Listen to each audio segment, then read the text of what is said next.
We've seen some crazy stuff when it comes to Pokemon Sword and Shield. New Generation 8 Pokemon, new mechanics, new features, gameplay, returning Pokemon. So what I want to do is a video breaking down the top 10 strongest Pokemon that we currently know about in Pokemon Sword and Shield, and the reason is because of that National Dex cut. That we know of about 250 Pokemon right now. It's likely going to jump over 500, so this list is very tentative, but at the time, it looks like there's some pretty strong Pokemon that were let in, and they're made even more unstoppable by not having any counters, but this also gives a chance for lesser used Pokemon to shine as well. So if you guys enjoy the video, if you do, don't forget to leave a like, share it with your friends, comment down below, what would your top 10 be with the current state of Pokemon Sword and Shield? So with all that out of the way, let's get into it.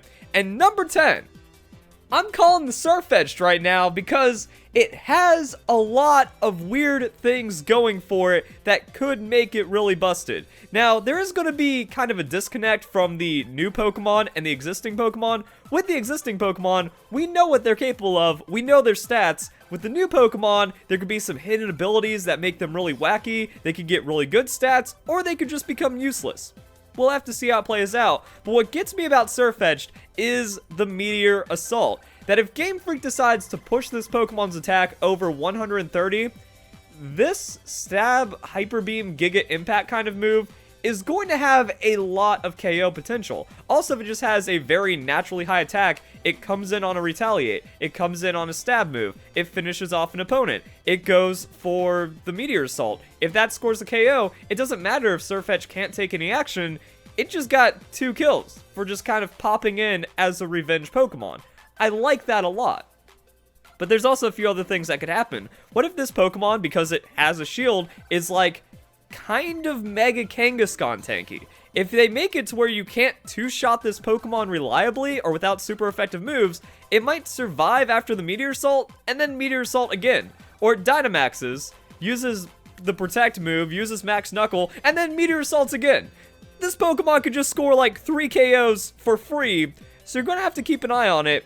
Could just turn out to be like Farfetch'd, not really be usable at all and kind of be a nice little gimmick Pokemon, or it could be really strong. So that's why I feel it makes a nice little home at number 10. Now, number 9 is going to be Togekiss. And here's the thing, I've recorded this part of the video like 7 times now because I can't shut up about Togekiss. Long story short, is Serene Grace Air/Choice Scarf is always dangerous, but I can go on for 15 to 20 minutes about just Togekiss in Pokemon Sword and Shield. Maybe this video does really well, like gets a lot of likes, gets a lot of views, I'll end up making that video, but there's too many interactions to talk about, and there's too many ways to play Togekiss, but a big reason why it isn't lower on the list, or higher, or however top 10s work, is because of this. This news had me shook. Because if you Dynamax, you can't be flinched. Now, this has major implications throughout the entirety of Pokemon, mostly in doubles, because now you could, like, Dynamax turn 1, stop Fake Out, bluff Fake Out. Maybe you're not just going to lose randomly to a Rock Slide, but also it does have those single implications, and it weakens Togekiss's power. But overall, it's a really strong Pokemon. It's always been a really strong Pokemon that you can survive super effective hits, and then just outspeed, and then go for, like, 60-40s on your opponent until you just win the game. Tank Togekiss, really good as well. You do the Paraflinch, and then you never die. So, Togekiss just works. We're going to see what else happens in Pokemon Sword and Shield, but I'm still thinking this is going to be a top pick Pokemon. So number 8 is going to be Polteageist, and I know I might be sounding crazy, and this could easily backfire on me by saying that Polteageist is going to be one of the strongest Pokemon in Generation 8, but that weak armor scares me too much, because here's how I see it playing out. Polteageist comes in on the neutral, its moveset also includes Nasty Plot, and then it just wins. Because it comes in, eats a physical hit, uses Nasty Plot, then Weak Armor activates, so it gains a speed boost, and if it has a base speed over 75. So there is a lot of ifs. If it gets Nasty Plot, if it has a base speed over 75, but that doesn't seem like too big of an ask for Polteageist, to be honest. And then you just come in on +2 stab Shadow Balls with potentially a 110 special attack or something like that. Now this is a second evolution Pokemon, so it has a pre-evolution and it might evolve again.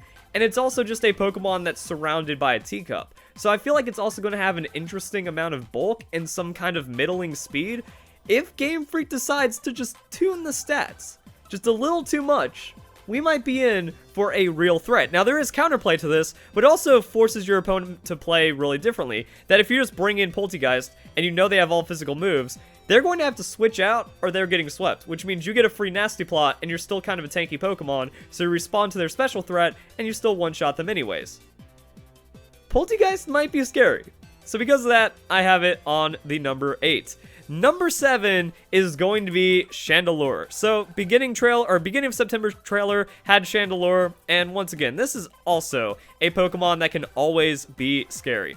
You Choice Scarf it, and then you have a 145 special attack Overheat coming to your face. Now, there is the potential for Eject Pack, but I honestly feel like that is a bad item. We're going to see how it plays out. I'm planning on making like a Noob Trap item video. I'm going to talk about Eject Pack at length in that video. But overall, Chandelure has some very incredible nuking potential against a lot of Pokemon. Also, that Energy Ball is not okay. That's like, oh, what's that? A water Pokemon? That should be resisting my attacks? Nah, Energy Ball just comes in, super effective, GG, just like that. But then we have the Overheat for just absurd one-shotting damage, and then we can just go for a Shadow Ball. But another weird thing about the Chandelure is that it doesn't have to be a sweeper. So if it doesn't nuke you immediately, it starts becoming a threat very, very quickly. You can Calm Mind, you can Minimize, you have Sustain. Flamethrower then becomes insane amounts of damage, and for some reason it has 90 on the defenses. Like, if Chandelure can exist like this, I feel Poltegeist can have very similar stats and be scarier because of the armor. Also, Flash Fire. You just use this to absorb hits, or you can Infiltrator. That way your opponent just can't stop you. If Substitute becomes popular because we're in like a tank-dominated meta because of the lack of power from Mega Evolutions and stuff, okay, you Infiltrate on Choice Scarf, and you do some really weird stuff, or you just Flash Fire as a kind of tank, and if you get set up at the exact right time, under the exact right scenarios, then your opponent's gonna have a very hard time dealing with you. So we're gonna see how this one plays out, but Chandelure, it's like a sleeper OP Pokemon at all times, and I feel reducing the dex is just going to make that even more so. Which brings us to number 6. And number 6, Rotom forms. So the biggest ones being Wash and Heat, but when I saw Rotom Wash in this trailer, I was like, right, Rotom exists. I wasn't really like, oh my god, it's confirmed, because Rotom is kind of everywhere in the Galar region. I mean, we can even see it right there. We have it taking pictures of the battle and kind of live broadcasting this stuff. But Rotom Wash is annoying, and I just don't know what's going to happen with this guy. It's just one of the tankiest Pokemon out there. It does good amounts of damage, has that utility, and then it's pretty tough to deal with. Now, a big combo, you know, is like Rotom Garchomp. That way you can Earthquake, Rotom is safe. If there's no Garchomp, that kind of loses out in doubles. Depending on how popular Galarian Weezing is, that means Rotom's going to eat Earthquakes, but it also means that Galarian Weezing is going to eat Earthquakes, whether or not it helps or hurts the ally. But Rotom, it's just always there. You can't shake this guy off. You're going to see him in singles. You're going to see him in doubles. You're going to see him in 3v3. You're going to see him in 6v6. You're just going to have to deal with Rotom being in the game. And if there's less threats, then we just kind of have to see what he does. But I feel like, maybe if not the strongest, at least in one of the top 10, top 20 most used Pokemon, as Rotom likes to do. For number 5, I have Mimikyu. Now, the weird thing about Mimikyu is that it's always being used all the time in some kind of way. So here we have the most recent ranked battle spot. Mimikyu's number 1. If we select a random date, Mimikyu's number 1. Sometimes it shares a position with Landorus, like we can go back to Season 7, but Mimikyu is always in the top 3. Actually, side note, that was for all matches. In singles, Mimikyu is just number 1. So Landorus has number 2 in singles, but then also number 1 in doubles, which is why it's amazing to think about how much usage we actually see. Now, Incineroar became number 1 when it got Intimidate as a hidden ability, but if we go back to singles, Mimikyu's number 1, then we see Pokemon like Greninja. You just cannot dethrone Mimikyu from number 1 in singles, because it's just such a safe Pokemon. You throw it out there, it's your 1 of 3, you gotta take it down twice. Like, it's just so common in the battle spot that Landorus being number 2 in a format And then number 2 in another format with Mimikyu being all the way down here means that Mimikyu can still be considered number 1 in all matches. Wow. And that's mostly for Battle Spot. I know Battle Spot is different, the 3v3 format. If you have Mimikyu, it effectively gets a free Pokemon or more, depending on the opponent's team, because what happens is that Disguise is really strong. That it takes this Pokemon, and it makes it to where you have to kill it twice, or 3 times. It refuses to die, and while that's happening, it's stacking a lot of damage and a lot of threat. It goes for the Swords Dance. Actually, we just click on Mimikyu and show you guys what goes on. It goes for the Swords Dance, has Play Rough, has Shadow Sneak, has Shadow Claw. Depending on the state of the game, you know, Shadow Sneak, that's an incredibly powerful cleanup Pokemon that you can't just end. Like, if you need Mimikyu to get knocked out or else you lose, and Disguise is still up, or even if Disguise is down, but you can't one-shot it because it still has decent stats overall, then the +2 stab, play rough, just end your day. Mimikyu takes out a lot of things too neutrally. It's a good 1-for-1 Pokemon, 1-for-2 Pokemon, 1-for-1.5. It's incredibly reliable like that, and that's just because you can't get rid of it.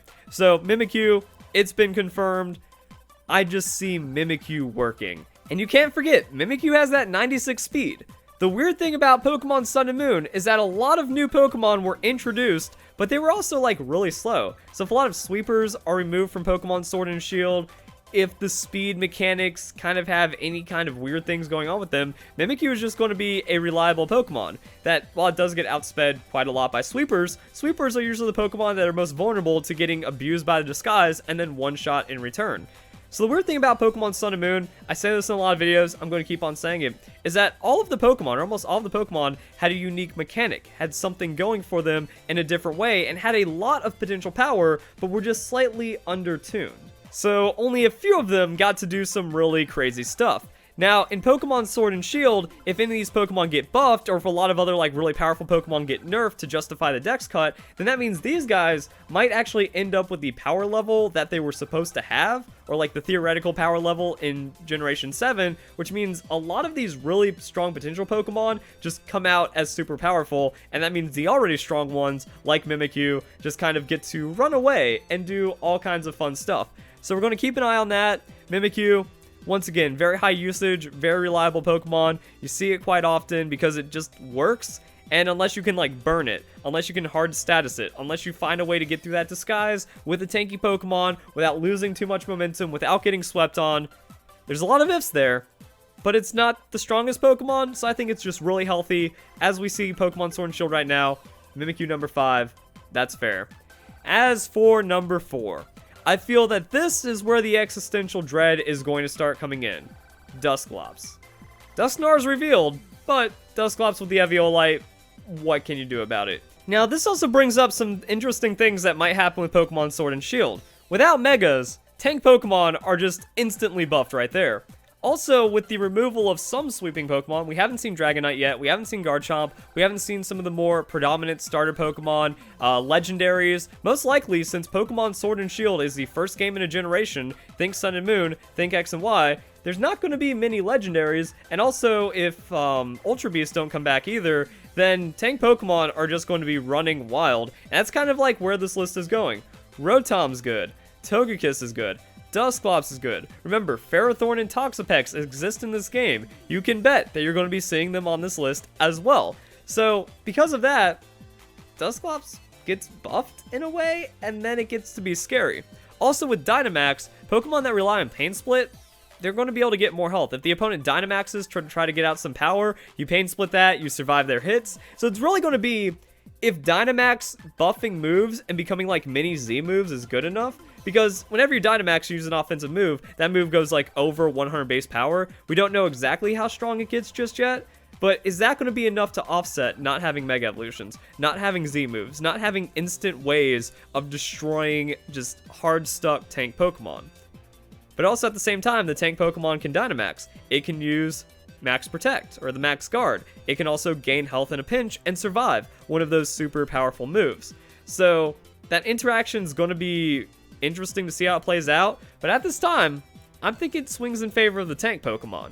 Now, it could be that somehow we end up in a overly sweepy, dominated game because of unforeseen circumstances. But as it stands right now, Dusclops is in. It's always really scary and really tanky, and I don't know how people are going to deal with it. Number 3, Clefable. Like I said, Dread and Tank Pokemon are going to be filling out the rest of this list. So Clefable, it has Unaware, which means in case there's some kind of setup sweepy meta, it's going to be really good. Now, Clefable can also probably Dynamax to match another Dynamax Pokemon and still shut it out, because there's some moves that are going to boost attacks. We have attacks like Max Knuckle. Well, as a Fairy-type Pokemon, Clefable resists that, and then it doesn't care about the attack up. Or if the opponent has already burned their Dynamax move, and let's just say another prediction that some people are thinking is that the Ghost Dynamax move is going to boost special attack, and then the Fighting boosts attack. Again, if that happens, if there's a lot of crazy stat boosting that comes online with the new Pokemon, new moves, just older Pokemon always being good, like Dragon Dance, Quiver Dance, these will always be some of the best moves in the game. Calm Mind stalling Pokemon, they appear, and they start to dominate. Clefable says no to that.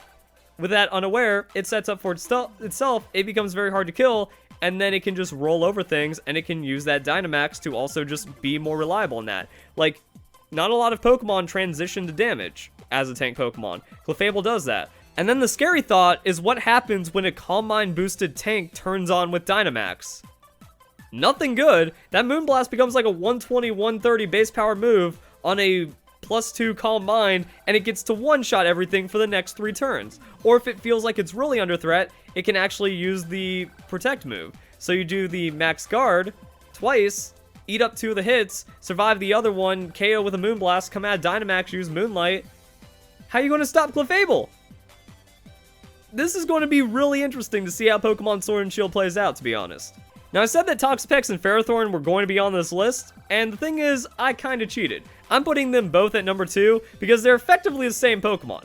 Incredibly high defensive Pokemon that you cannot just easily roll over. One's poison, one's steel, you can't Toxic stall them out, and they do kind of want to do different things. Toxapex, it can set up for the Merciless and do a lot of damage, or you can just use it as an infinite source of health with Regenerator and just keep tanking non-super effective moves. Without Garchomp, Toxapex is scary. Without Tapu Koko, Toxapex is scary. With all these other threats we've talked about, like, okay, Fairy Strong. Well, that means Steel needs to become a lot more usable. Poison needs to become a lot more usable. If Fairy gets really powerful, if Clefable starts coming in and centralizing the game in some kind of way, well, then that means you're losing out on Psychic positions. But if you start bringing Psychic Pokemon, that doesn't have a wide amount of super effective coverage to stop some of the other Pokemon that are going to be super common.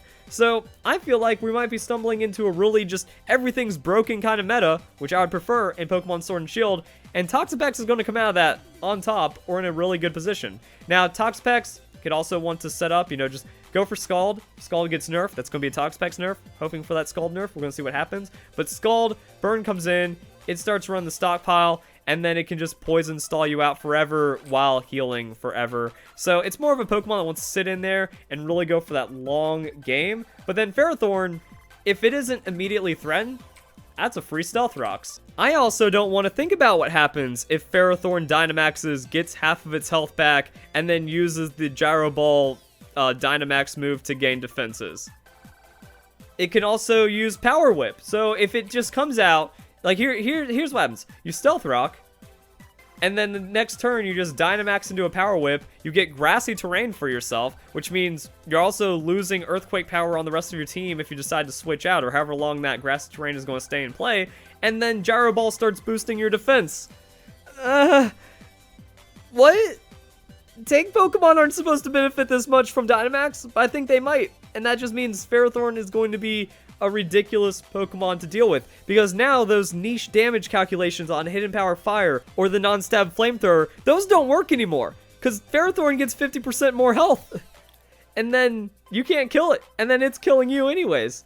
So we might see some really weird stuff coming from the Ferrothorn, and then it has Leech Seed. What are you going to do? So it sets the Grassy Terrain while doing crazy amounts of damage, gets a Leech Seed in there, so now it's healing 3/16 of its health every turn, and it's still pretty scary, and you can't blow it up anymore. That's why it's the second best Pokemon. So now we're going to go into some honorable mentions just before we go into number 1. I actually have a lot of honorable mentions. So, Ditto.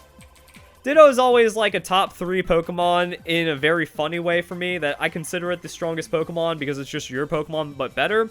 And in a Mega Evolution kind of crazy sweep heavy metagame, Ditto is really good because you imposter with Choice Scarf, and now you just get to steal everything. If you steal a Sweeper, you know, that +2 Mega Salamence, now you're a +2 Mega Salamence, but you're faster than them, so you just get to kill them. And now all of the opponent's sweeping threat that they had, you have, and you have that item advantage. So that's really good. Now Choice Scarf can lock you into some things, and then you can get counterplayed around, so there's also a lot of other things that Ditto can do. What about the Focus Sash? Yay, GG, just like that. Focus Sash comes in, you eat that super effective, like pretty much what the Focus Sash does is it means you're playing the 50-50. You win the speed tie against their setup Pokemon that you impostered, now they can't one-shot you. You lose the speed tie, well now you're them but better, and the only thing that threatens you is going to be priority, which quite a lot of Pokemon have, but Ditto is just such a jack of all trades, does everything, anti-tanks the tank Pokemon for tankiness, because as I learned in a game once, you just Ditto, you imposter, you steal all of their tanks set up, and then you can switch out, go back into Ditto, and you get all of your PP back for recover. You get all of your PP back. So you can actually out PP stall a tank Pokemon as long as you have some kind of switch engine going in. So it's a better sweeper, it's a better tank Pokemon. Keep an eye out for Ditto, because it can just do some weird things. I don't know how it's going to work with Dynamax, how it works in a non-mega format, so it loses power right there. If sweepers are less strong, then Ditto is less strong, but Ditto. Next up, we have Galarian Wheezing. It's just all about that ability. Now, we know about its ability, and I think that's on another page somewhere with the neutralizing gas. We showed it at the beginning of the video. All the abilities to get neutralized. I don't know if this is going to be busted or not yet. You can do a lot of really weird combos. It's mostly only going to be usable in doubles. Wheezing has good stats, though, so it's just an annoying tank Pokemon. It's going to come down to the moveset. Like, this Pokemon can Will-O-Wisp, if it can Pain Split, if it can Stockpile, if it has a 115 special attack, so then the Moonblast does ridiculous amounts of damage, that's going to be scary. But also, now it doesn't have Levitate, so you can just Earthquake it in doubles, and then you lose your own Levitate, but you also get to ruin the opponent's day as well. It could be really good, or it's just going to be really good. I don't think it's going to be on every team good, but it's going to be good enough to be considered common, and that's pretty good. So next up for the honorable mentions, we have Galarian Linoon. And Galarian Linoon lives or dies by it having Linoon's moveset. If it has Linoon's moveset, number like 0 Pokemon. That's how good it becomes. Because how are you going to stop Eviolite? Because it evolves! And how are you going to stop better stats? I'm imagining Obstagoon gets better tanky stats. Probably better offensive stats. Less speed, but that doesn't matter if it has Linoon's moveset. Belly Drum, Extreme Speed, Sucker Punch. All of that stab, because I see the dark type Linoon that looks like this, getting Sucker Punch. I don't think that's too much of a crazy call to make. And then, how do you kill it? Eviolite, Belly Drum, and then you just have priority forever, and then you just win against the opponent on shenanigans after that. You max out the hit points, the tankiness carries on the Eviolite, you go attack, adamant. Let's just say it gets plus 15 on defenses, plus 10 on attack, loses those stats in speed or special or hit points or something, and then it still just works out. So the Eviolite, Galarian Linoon, something to keep an eye on. I think it's just going to be hilarious if it ends up doing a thing. Hawlucha, yeah, we're still in the honorable mentions, but imagine Hawlucha. It's got that Sky Attack. And what it wants to do is it wants to Unburden, Power Herb, Sky Attack, and then just kind of wreck everything on High Jump Kick for the rest of the time. And guess what? That actually works out really well. 92 attack, but when you're dealing with high base power like that, it hurts things. 118 speed, it might be one of the fastest Pokemon in Sword and Shield because of the Dex cut. But we also have to consider Dynamax. If it Dynamaxes, Sky Attack becomes the Sky move, and that boosts your speed. High Jump Kick becomes the Max Knuckle, and that boosts your attack. If Hawlucha survives for those 2 turns, it's now an unkillable Pokemon. Drain Punch. So it can sustain on top of that, and then probably some kind of other tech move, X Scissor, Thunder Punch, whatever. Does it get the Ice Punch? It's been a while since I've used him. Doesn't get the Ice Punch. So, I mean, you still have a good enough moveset to piece together with this guy, and then you can kind of cover for a lot of things, and then you just win, because Hawlucha is really good like that. Oh god, and I haven't even considered baton passing Dynamax boosts. So if Hawlucha is somehow in a pinch, can't take out the Pokemon, it's low, but it already Dynamaxed, so it got like 4 kills anyways. Just Baton Pass the +1 speed, +1 attack into another Pokemon, and then you get to win. So Hawlucha, scary, scary Pokemon. And with those 4 honorable mentions out of the way, we're going to go into number 1. You guys should have seen this coming. How are you going to stop Aegislash? There's no Megas. So there's no, like, Mega Mawile Mind Games coming to play. There's no overtuned Shadow Ball from a Mega Gengar or anything. And then there's also just going to be potentially no Garchomp, potentially no Landorus. How do you stop Aegislash? If someone is playing Aegislash perfectly, it's going to win. So we had Aegislash recently confirmed from that thing that puts, like, the app that puts Dynamax Pokemon into your pictures. What happens if Aegislash Dynamaxes? Oh, not that. And then Sacred Sword becomes Max Knuckle.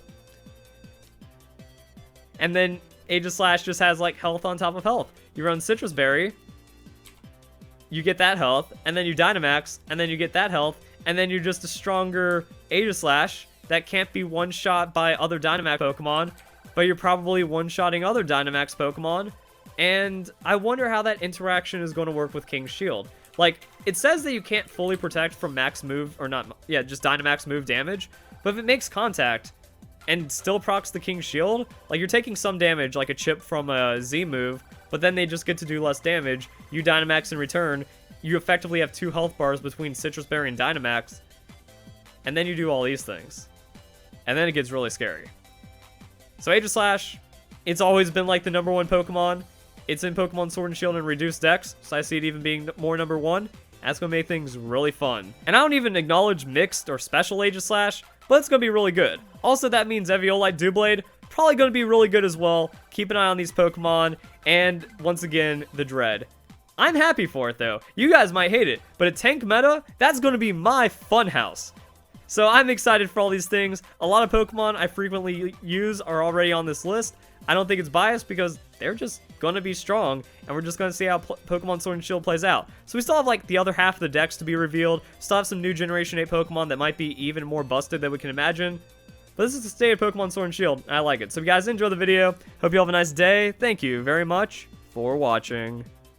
Oh yeah, also what happens if, like, you use the Dynamax with a Grass-type move before you bring in Aegislash, so it has, like, 3 or 4 turns of Grassy Terrain, Earthquake's damage is halved, and it's getting healed anyways. So you have to go through 2 health bars of an Aegislash that can one-shot you. Good luck.